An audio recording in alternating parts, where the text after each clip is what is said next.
মেলাটা কোথার থেকে চালু হলো তা কি আপনারা জানেন? জানেন এই মেলা কোথার থেকে চালু হয়েছে পৃথিবীর ইতিহাসে? জানেন না? জানলে গায়ের পশম শিউরে দিয়ে উঠবে। হজরত ইব্রাহিম আলাইহিস সালামকে যেদিন নমরুদ অগ্নিকুণ্ডে ফেলবে, ভালো করে শোনেন, নারীরাও শোনেন, পুরুষও শোনেন, আমার চেয়ারম্যানও শুনুক, আমরা আওয়ামী লীগের লোক বিএনপির লোক শুনি, যারা মেলা দিচ্ছেন তারাও শোনেন।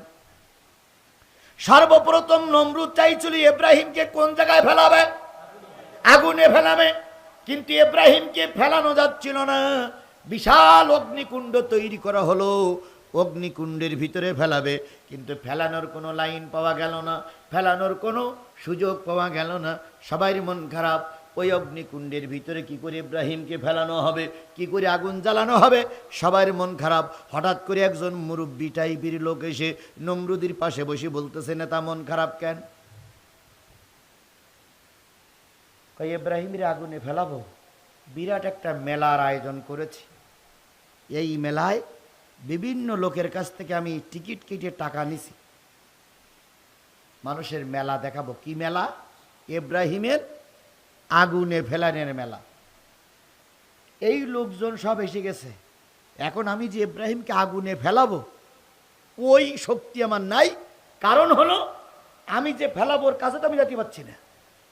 এই যে মেলার লোকজন, কত ধরনের লোক টিকিট কেটে বসে আছে, যদি না ফেলাতে পারি এরা প্রত্যেকে আমার গায়ের চামড়া খুলবে।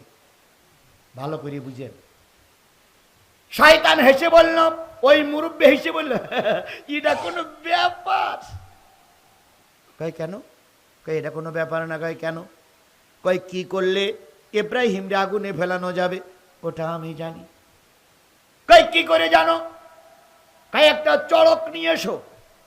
চড়ক মানে হলো ঘূর্ণি জাতা কল, ঘূর্ণি কল নিয়ে এসো। ঘূর্ণি কলের দড়িতে ইব্রাহিমের কোমরে বেঁধে দাও, কাপড় খুলে ফেলো, ন্যাংটা করে ইব্রাহিমকে চড়কে বেঁধে দাও, জোরে একটা ঘুর দিয়ে দড়িটা কেটে দাও। ওই পাকের ওই বাড়িতে ইব্রাহিম যেয়ে পড়বে, সমস্ত লোক আনন্দ করবে, হাততালি দেবে, ইব্রাহিম অগ্নিকুণ্ডে পড়েছে, তোমার মেলা সার্থক হয়ে যাবে। মেলার আবিষ্কার কিন্তু এখান থেকে শুরু। এবার নমরুদ বলতেছে, তুমি কে গো বাবু, বাড়ি কোথায়, এত বুদ্ধি? মিস্টার মুরব্বী বলতেছে, তুমি কি ইবলিস শয়তানের নাম শুনুনি? কয় তা তো শুনেছি। কয় আমি সেই লোক, তোমারে বুদ্ধি দিচ্ছি, তুমি যাতে জিতে যাও। জো হুকুম জাহাবানা। জনগণের বলল তাড়াতাড়ি চড়ক বানাও। পয়লা চৈত্র আমাদের দেশে চড়ক পুজো হয় না? এটাও মুসলমানদের জন্য হারাম। ওই চড়কের আবিষ্কার ওখান থেকে। চড়ক বানাও। চড়ক বানানো হলো। এবার চরকায় ঘুর দেওয়া হলো, ইব্রাহিমের কোমরে দড়ি বাঁধা হলো। চরকায় ঘুর দেয়, যেই না দড়ি কাটতে যায় সেই চড়ক ভেঙে যায়। কারণ আল্লাহর খলিল আগুনে পড়বে আর আমার আল্লাহ তামাশা দেখবে না। চড়ক ভেঙে যায়, দড়িও আর ঘোরে না, ইব্রাহিম আর পড়ে না। নমরুদ তখন বলল, মুরব্বী তোমারে খুব সম্মান করেছিলাম, কিন্তু কাজ তো হয় না। শয়তানি তোমার ডাও খাটে না, আমার ডাও খাটে না, মেলা তো আর চলে না। এত লোক গান বাজনা শুনতে এসেছে, ওদের মনে শান্তি তো দিতে পারি না। মুরব্বী তখন বলল, ইবলিস তখন বলল, তুমি যা দেখো না আমি তা দেখি। তোমার চোখে যা ধরা পড়ে না আমার চোখে তাই ধরা পড়ে। আমি যে জিনিসটা দেখতেছি তুমি তো তা দেখতে পাচ্ছ না। এই জন্য দয়া করে তুমি আমার পরে ইক্তেদা করো, আমি যেটা বলি সেটাই শোনো। কয় কি? কয় আমি দেখতেছি চড়কের তলদেশে হাজার হাজার ফেরেশতারা চড়ক ধরে রেখেছে। আল্লাহর খলিল আগুনে পড়ুক, এটা আল্লাহ চায় না, ফেরেশতাও চায় না। এই জন্য চড়ক ধরে রেখেছে কারা? ফেরেশতারা। এখন এই ফেরেশতারা যদি এখান থেকে না যায় তাহলে চড়ক ঘুরবে না। নমরুদ তখন বলতেছে, এত লোকের টিকিট কাটালাম, যাত্রার টিকিট দিলাম 200 টাকা 500 টাকা, এখন যদি যাত্রায় ন্যাংটা মিয়ে না চাইনো যায় তাহলে তো আমার গোষ্ঠী সাফ হয়ে যাবে। আমার চেয়ারম্যানও শেষ, এমপিগিরিও শেষ, মন্ত্রীগুরু শেষ। কি করে মেয়ে না চান যাবে তাই দেখ, ইমান থাক আর যাক। যদি সব নেতারা সাপোর্ট না করতো আল্লাহর কসম এই মেলা হতো না। কিন্তু আমাদের দেশের নেতারাই এই মেলার পক্ষে। আপনি আমি স্লোগান তুলে কাজ হবে কি? ও নেতারা মাহফিলেও আসে, আবার ওই চরকেও যায়, এরা যাত্রাও গান শোনে, এরা আবার কোরআনের মাহফিল শোনে, এরা দুর্গা পূজাও যায়, আবার মসজিদের আগের কাতারেও বসে। এটা আমাদের মুসলমানদের দেশ, কথা বলেন ঠিক না বে ঠিক? তবে এই এলাকায় গুলো মেলা চলে, আমার দক্ষিণবঙ্গের কোনো জেলায় মেলা চলে না। খুলনা বলেন, যশোর বলেন, ওই এলাকায় কোনো মেলা হতে দেয় না জনগণ, কিন্তু এই এলাকায় এখনো চালু আছে। শুনে নেন মুসলমান, আপনারাই তো যাবেন মেলায়। আবার ভাইয়েরা, নমরুদ তখন বলল কি করিতে হইবে? এই ফেরেশতা যদি এখান থেকে তাড়াই দিতে হয়, তাহলে এখানে নাপাকি কারবার শুরু করতে হবে। নাপাকি কারবার ছাড়া এখান থেকে ফেরেশতা যাবে না। তাহলে কি করিতে হইবে? সমস্ত গ্রাম থেকে নর্তকীদের দাওয়াত করো, নর্তকীদের বলে দাও যারা এখানে ন্যাংটা হয়ে নাচবে, যারা ড্যান্স দেবে, যারা নাচানাচি করবে, আমি নমরুদ তাদের পুরস্কার দেবে, কথা বলে দাও। আর ওই নাচানাচি করতে যারা আসবে, ওদের সঙ্গে যারা জেনা করবে, তাই রাস্তায় করুক, আর মাঠে করুক, আর ভাড়া করে করুক, আর ওই ময়দানে করুক, আর যেখানে করুক, ওদের সঙ্গে যারা জেনা করতে চাইবে, খবরদার এই মেয়েরা যেন নামত না করে, মেয়েরা যেন রাজি হয়ে যায়। ওই যুবক আর যুবতী যখনই জেনা শুরু করবে, তখন আল্লাহর ফেরেশতারা চলে যাবে। আর যখন আল্লাহর ফেরেশতারা চলে যাবে, তখন গজবি নাচ গান চলবে, তখন মেলা চলবে। এর আগে মেলা চালাতে পারবা না। যেমন কথা তেমন কাজ। নমরুদ হুকুম করে দিল যে সমস্ত নারীরা আজকে আমার এই মেলা বজায় রাখার জন্য, ইব্রাহিমের আগুনে ফেলানোর জন্য এই মেলা, এই মেলায় যারা আসবা, যারা নাচতে পারবা, অনেক পুরস্কার দেওয়া হবে। আর যুবকদের বলা হলো, যেই যুবক ওই নারীরে মঞ্চে ফেলাইয়েছে না করতে পারবা, তাকেও পুরস্কার দেওয়া হবে। তোমরা জেনা করো, আমরা দেখব, আমরাও আনন্দ করব। পক্ষান্তরে ইব্রাহিম আগুনে পুড়বে।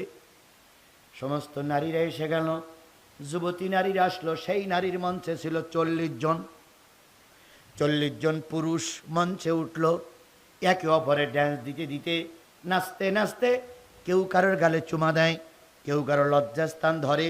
এভাবে করতে করতে ওখানে ওপেনলি খোলা ময়দানে, নমরুদের বেলায় ওপেনলি খোলা ময়দানে জেনাবে বিচার শুরু হলো।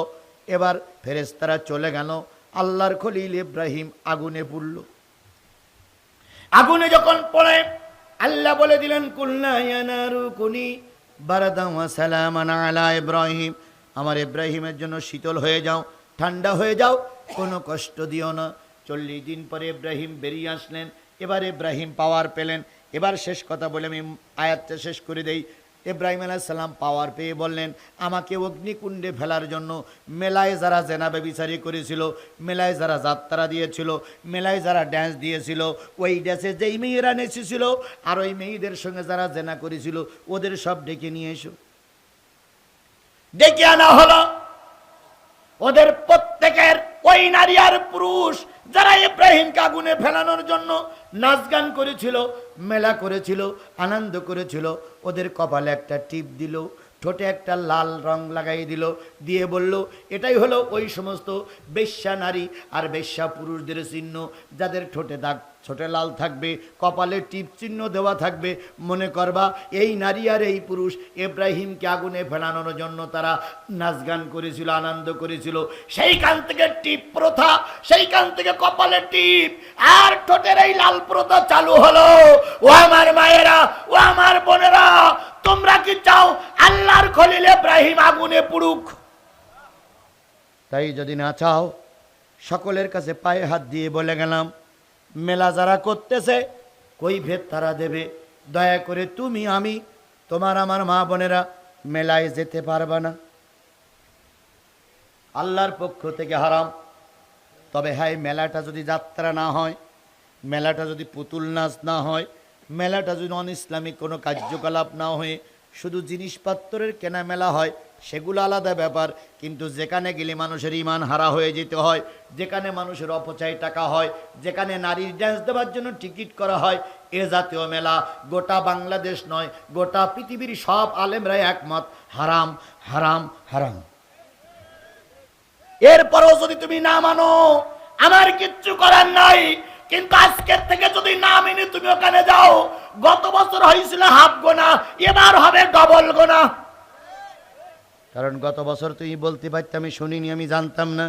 আজকে যখন তুমি জেনেছো, মুসলমানের বাচ্চা যদি তুমি হয়ে থাকো, যদি তোমার বাবার আর তোমার মায়ের কলেমা পড়ি বিয়ে হয়ে থাকে, যদি তোমার বাবার বৈধ রক্ত দিয়ে তুমি দুনিয়ার মুখ দেখে থাকো, তোমার আর তোমার বাবার রক্ত যদি ঠিক হয়, তুমি মুসলমানের বাচ্চা হয়ে কোনো যাত্রার অনুষ্ঠানে যেতে পারবা না। আর যদি যাও, আগেই বলেছি ফতোয়ায়ে স্বামী কিতাবে লেখা আছে, যারা মেলায় যায়, মেয়েদের নাচে যারা আনন্দ করে, হাততালি দেয়, উলুলু দেয়,